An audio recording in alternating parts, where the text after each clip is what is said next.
nga po mga anak, kumusta kayo?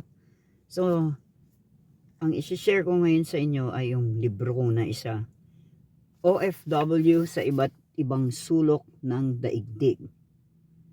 Mga kwento ng tukso, sakripisyo, at pagbangon. Okay? Share ko lang sa inyo to. Naisip ko lang to eh. Kasi, ewan ko, bigla na lang akong nakaisip ng mga idea na gusto ko i-share. Okay, basahin ko yung sa paunang salita muna. Introduction kasi to eh. Introduction ko sa inyo yung libro ko. Anyway, paunang salita. OFW sa iba't ibang sulok ng daigdig. Mga kwento ng sakripisyo, tukso at muling pagbangon. Sa iba't ibang sulok ng mundo, may mga pusong tahimik na lumalaban. Sila ang mga OFW, Overseas Filipino Workers, yung tinutukoy ko dito, no? Mga bayani ng sariling pamilya. Hindi man sila laging nakikita, ang kanilang sakripisyo ay ramdam sa bawat perang pinapadala. Sa bawat luha na pinipigilan tumulo at sa bawat gabing mag-isa nilang hinaharap ang lungkot ng pagkakalayo. Ang librong ito ay koleksyon ng mga kwentong hindi gawa-gawa kundi hinugot sa tunay na buhay. Mga kwento ng pagtitiis, ng pag-asa at ng mga pagsubok na minsan ay tila walang katapusan. May mga OFW na nagtagumpay, may mga OFW na nadapa, at may mga OFW na halos sumuko, pero piniling bumangon muli. Hindi madaling maging malayo sa pamilya. Hindi madaling magtiwala sa mga taong hindi mo kilala. Ang lalong hindi madaling labanan ang tukso.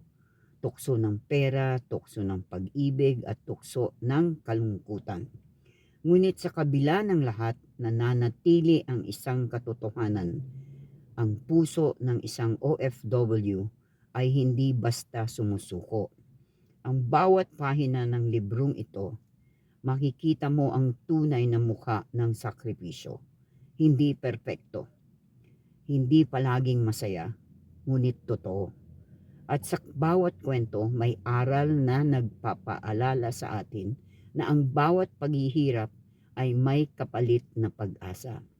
Naway magsilbing salamin ang mga kwentong ito, salamin ng ating mga pinagdadaanan at ilaw sa landas ng mga patuloy na lumalaban.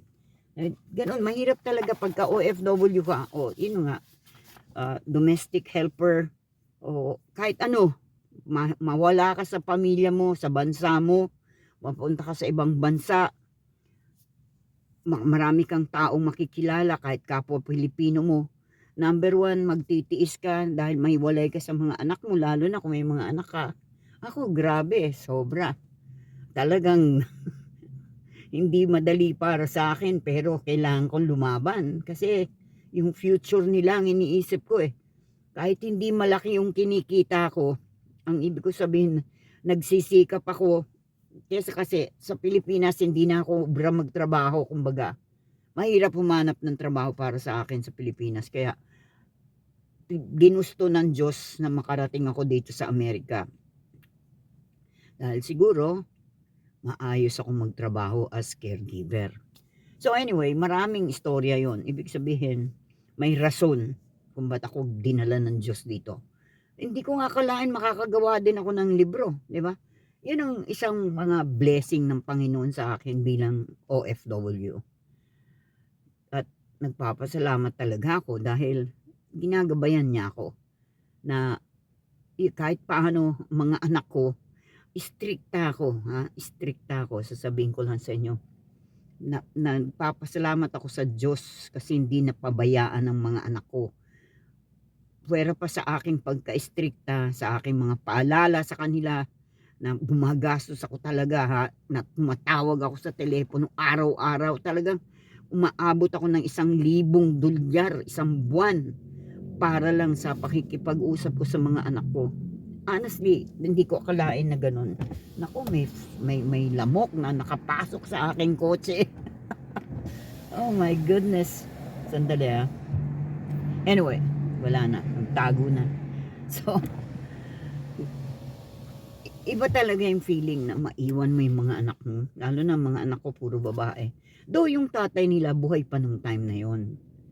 Pero, at saka may mga kapatid ako ng mga lalaki na nirerespeto nila, na takot sila nagagawa ng kalokohan. Dahil sinabi ko sa kanila, andyan ang uncle ninyo, mga uncle ninyo makikita ang ginagawa ninyo, kaya huwag kayong gagawa ng kalokohan. Hindi ako nagpunta ng Amerika para magpasarap. Nagpunta ako sa Amerika para sa ikabubuti ng buhay. Kahit paano, hindi kailangan maging marangya. Ang importante, makatapos kayong pag-aaral, na makakaupa kayo ng bahay, yung ganon. Mga basic needs. Hindi ganun kalaki na itulong ko sa mga anak ko sa kanilang pag-aaral. Lalo na yung panganay ko, talagang meron siya mga naging sponsors doon. Kasi nga maliit lang yung sweldo ko hindi ko kaya. Yung bunso kahit paano, meron din mga tulong ng mga kapatid ko na hindi naman talaga na solo ko lahat kasi maliit lang ang sweldo ko dito sa Amerika. Anyway, kahit ganon na maliit lang ang sweldo, inaayos mo, 'di ba? Priority lang. Unahin ninyo yung basic needs, yung may tirahan ng mga anak ninyo, may pambayad sa kuryente, sa tubig kasi naliligo sila, you know, yung mga priorities ng buhay. Hindi natin isipin muna yung karangyaan, hindi yung mga bibili na kaagad ng cellphone, ng mga damit na ano ba yun? Hindi natin kailangan yung mamahalin. Importante, makakasurvive tayo kahit na maliit ang sweldo. Ibig sabihin yung, kasi ewan ko kung magkano ang sweldo ng mga domestic helper sa abroad, no? Kung pareho lang sa Pilipinas na maabot ng 15,000 to 20,000 o 25,000, yung mga ganon, bakit ka kailangan lumayo? Mas kailangan ng mga anak mo ang atensyon, di ba? Iiwan ninyo yung mga anak ninyo kung kani-kanino, it's either sa asawa, tapos yung asawa nagloko din, sus Maria Josep, nagdrodroga, yung mga ganon, yung sweldo, imbes na ibibili ng pagkain, ibabayad sa upa, ginagastos ng asawa sa kung saan, sa pag-iinom, magsusugal, yun ang pagkakamali. Doon nagkakaroon ng problema. Yung mga OFW naman na mga nanay o babae, ganyan, nakita nila ganun ang ginagawa ng asawa nila, nagagalit, sila rin gagawa na ng masama. Hindi na magiging maganda.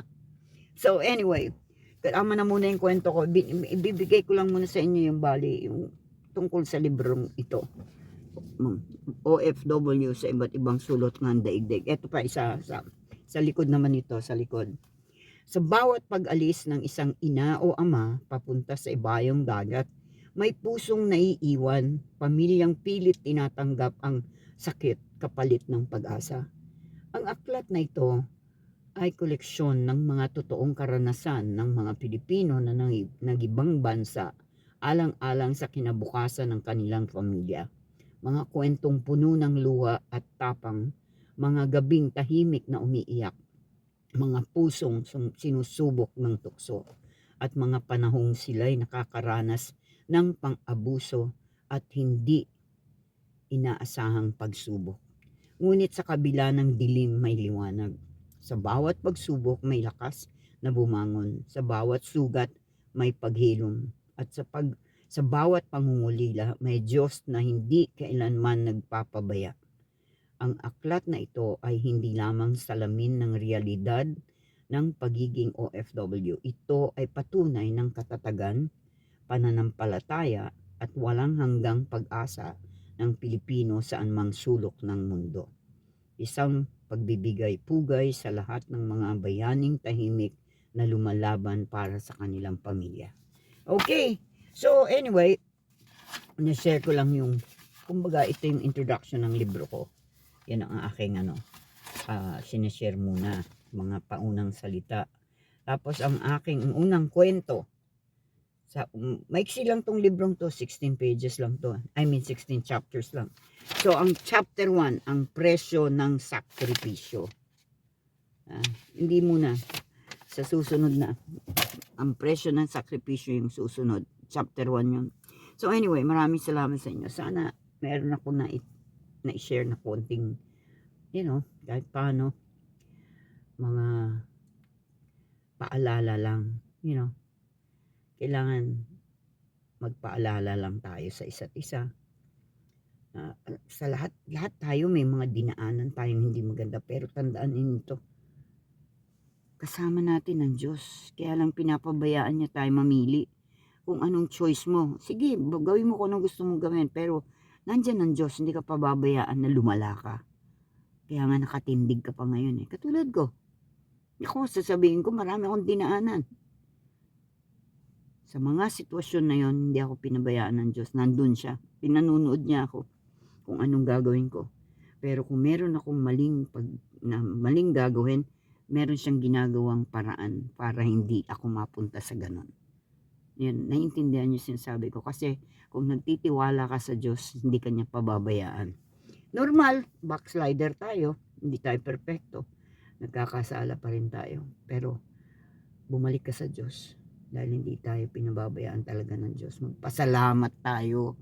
Maging grateful tayo sa Panginoon. Dahil kahit anong mga pangit na pinagdaanan natin, nandito pa rin tayo. Okay? Thank you so much. And God bless us all.